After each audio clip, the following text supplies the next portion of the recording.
Right, so another day, another dollar. So yeah, I took the swing arm decal off last night and tried to reuse it on the new bike. So some of the sticky stuff you can see is still on there. So anyway, I got the decal like so, put some of this RTV sealant on the back, heated up with a heat gun and popped it on the bike.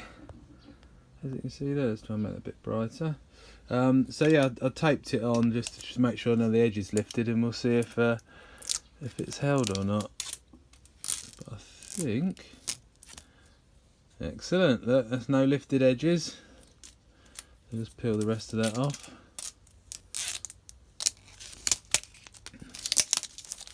Excellent. That looks good. So yeah, again, heated up with a heat gun. Put that sealant on. It seems to have stuck it nicely. So we'll do the other side now.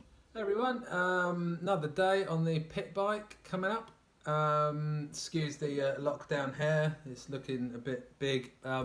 Anyway, just had a little parcel arrive from pitbikespares.co.uk. They're the Supermoto importer and big in the Pitbike moto scene, Supermoto scene even, and we have some new goodies to crack on with. Nothing too exciting. New chain slider.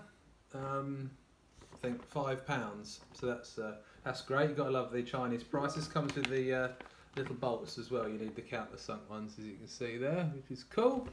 And then I bought a new lever, front brake lever, because the one that came with the standard master cylinder was really thin, and I didn't really like the way it felt on the bike. And obviously, you use your front brake quite a lot, so we'll just take this out of the packet. Again, China's finest, but it's you know, quite a stubby lever, but you know, again, for pit bikes, it's not like you need a great big long leverage point for the you know, for the big bikes and stuff. So for a pit bike, it's fine. I've got a Brembo front caliper on my bike anyway, so it's perfectly fine for that. So that feels a bit nicer on, and it's a bit thicker than the current one I've got. So we'll get this mounted up later, and it's a crash back one as well, which is cool. Anyhow, we'll go in the garage and get these bits fitted up a bit later on during my lunch break.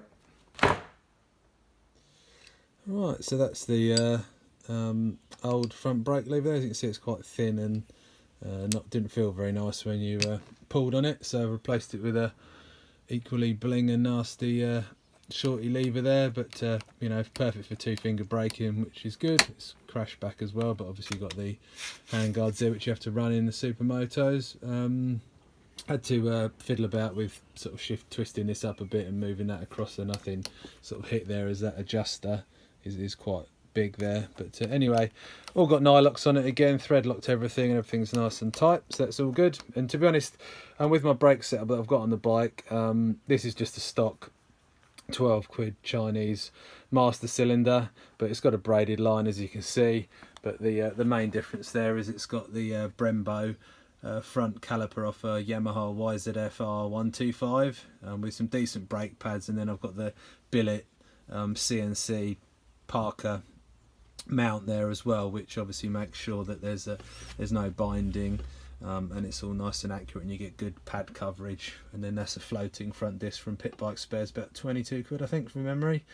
And that brake setup's awesome, works really, really well. I've done a few 3-hour endurance races on this bike, and it's never let me down and doesn't really fade throughout a run, which is great for a pretty reasonable setup cost-wise. So there we have it. We'll get the chain slider fitted now. There's the new chain slider versus the old one. You can see there it's got this neat little fin on it there, which obviously stops the chain flapping about and touching the tyre. And with the Supermotos, the rear tyre is quite wide on these, so you know, the chain does get pretty close to it. So it's a nice little addition. And as usual, thread lock these before you put them in. So that's the chain slider fitted, as you can see there. So that's cool, and handy little guard there. One good bit of news I had is that following on from my video yesterday, a chap called Dean got in touch with me and said, I've noticed that your shock's too short on your bike. I've got a longer one, a 320mm long shock, and I need a 295 one, which I've got fitted in here. So we've decided to do a swap. They both got the £1,200 spring fitted already, so that's great. So I'm going to meet up with him in the next couple of days, and we'll swap our rear shocks over for his build and for my build, and everyone's a winner. So then I'll get that bit sorted. And then with the, I've also found an exhaust as well.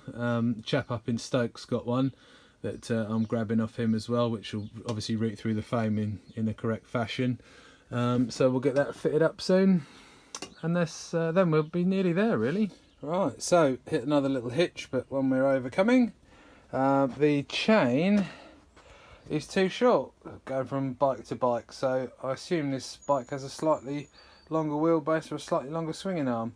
Anyway, I kept the old links when I shortened the chain originally, and just putting them back in now using this trusty old chain link remover. So just going to put 4 links back in it, and then set the chain tension, and then that's another little job done. So on the to-do list next is to fit the manifold, the new one that's arriving, and put the carb back on, and then we need to sort out some rear sets. So Matt Lockyer kindly got in touch and has got something suitable for this style of frame, so I'll give him a shout and probably get those sorted out, or I might try and make my own, who knows. But anyway, we're making progress. So that's the chain all refitted and good to go.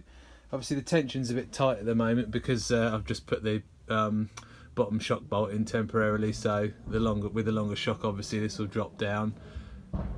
Oh blimey, someone's giving it the berries. Yeah, anyway, the chain will be at the right tension. Then I've just set it on these blocks down here to sort of replicate the longer 320mm shock that's going to have on it. So another little job done.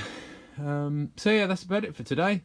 So yeah, we'll wait. Hopefully the carb manifold will be here tomorrow. Crack on with that. Get the engine back together. And then it's just a case of the shock, exhaust and rear sets. Then it'll be done. We'll fire it back up again.